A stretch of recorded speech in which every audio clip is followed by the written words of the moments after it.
రావణాసురుడు అడుగుతాడు ఎవరెవరో తెలుపమని తన మంత్రి సారణుడుని.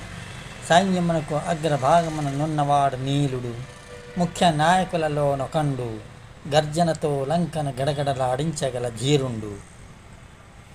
రణమన్న ఉత్సాహంబుతో యుద్ధము నరించువాడు ఈ నీలుడు.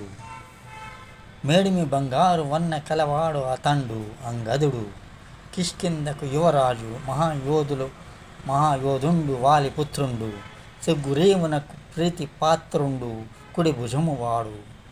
ఈతని ప్రేరణలో హనుమంతుడు సీతను దర్శించెను. అతండే నీలుడు, సేతువు నిర్మించిన ప్రజ్ఞావంత వీరుడు. అతండే శ్వేతుడు, దగదగ వెండిగిరి వలె మెరియువాడు. సుగ్రీవుని కడ నున్నవాడు కుముదుడు, ఈతడు రంభుడు. దూరదృష్టి